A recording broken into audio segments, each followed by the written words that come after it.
আসসালামু আলাইকুম, সবাই কেমন আছেন? সবাইকে শুভ সকাল। এখন সকাল বাজে ৮টা আর আমি এখন ঘুম থেকে উঠেই চিন্তা করলাম আজকে কী নাস্তা করব। তাই আ অনেক চিন্তা ভাবনা করে এই ঝাল পরোটাটার ডিসিশন নিলাম। তো এই তো এখন আমি বানিয়ে ফেলবো ঝাল পরোটা। আর ঝাল পরোটার জন্য আমি প্রথমে ময়দার সাথে ঝাল উপকরণগুলো মিশিয়ে এখন একটু গরম পানি দিয়ে দিচ্ছি। অবশ্যই গরম পানি দিয়ে আপনার ময়দাটা রেডি করবেন। তো যাই হোক, গরম পানি দেওয়ার পরে এটাকে আমি কাঠি দিয়ে নেড়ে নিচ্ছি, কারণ এটাকে একটু ঠান্ডা করে নিতে হবে, তা নাহলে হাত কিন্তু জ্বলে যাবে। একদম ফুটন্ত গরম পানি ছিল এটা। তো যাই হোক, আমি ফুটন্ত গরম পানি দিয়ে ময়দাটাকে ভালো করে নেড়ে নিচ্ছি। তারপর যখন এটা একটু মোটামুটি ঠান্ডা হবে তখন আমি এটাকে মেখে নেব। আর মাখার সময় অবশ্যই হাতে একটু তেল লাগিয়ে নেবেন, তাহলে কি সুন্দর করে মাখাটা হবে, আপনার হাতে বেশি একটা লেগে থাকবে না। কারণ ঝাল পরোটা মানে মাখার সময় তো অবশ্যই একটু আলু ইউজ করতে হয়, আর আলুটা কিন্তু হাতে বারবার বেজে আসে।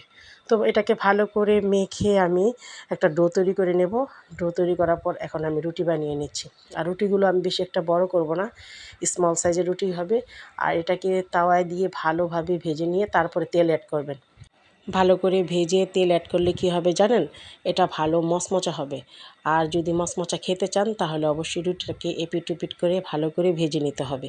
তো যাই হোক, এখন আমি একটু তেল অ্যাড করে দিলাম আর এটাকে আমি আস্তে আস্তে লো আছে, কিন্তু একদম বেশি তাপমাত্রা দেবেন না, অবশ্যই লো আছে এটাকে ভেজে নেবেন একদম মুচমুচে করে।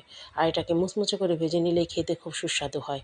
তো যাই হোক, এখন আমি একটা একটা করে পরোটা বানাবো আর একটা একটা করে ভেজে নেব।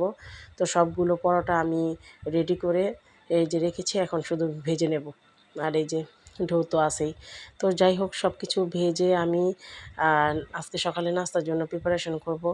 আর যেহেতু বাসায় আমরা মাত্র ৩ জন, আমাদের ৩ জনের জন্য ৬টা পরোটাই যথেষ্ট। যেহেতু এটা একটু ছোট ছোট, আর যদি বড় বানাতাম তাহলে অবশ্যই আমি এখানে 3টা পরোটাই বানাতাম।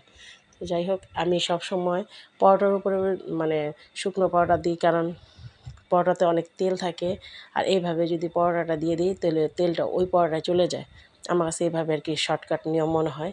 তো যাই হোক, এখন আমি দ্বিতীয় পরোটাও ভেজে নিচ্ছি ঠিক সেম প্রসেসে। তো আস্তে আস্তে আমি সবগুলো পরোটা যখন ভেজে ফেলবো, তারপরে আমি এটা দিয়ে খাওয়ার জন্য 2টা ডিম ভেজে নেব। আর ডিমটা আমি চুলায় অলরেডি দিয়েও দিয়েছি। তো ডিম ভাজা হয়ে গেলে আর চাহাত মামুনি আবার রুমে আদা দিয়ে চা বানাচ্ছে। তো ডিম ভাজা হয়ে গেলে চা দিয়ে আমরা ঝাল পরোটাটা খাবো। তো যাই হোক, এই তো আমরা নাস্তাটা রেডি করে ফেলেছি।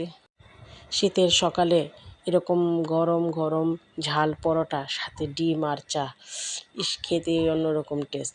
তো সবাই একবার হলেও ট্রাই করবেন। আর এই রেসিপিটা যদি কারো লাগে অবশ্যই আমাকে নক করবেন। এটা কিন্তু আলু ভর্তা দিয়ে বানানো না, এটা অন্য একটা উপায় আছে, আমি আপনাদেরকে নেক্সটে এটা আমি জানিয়ে দেবো আমি কীভাবে এই ঝাল পরোটাটা বানিয়েছি।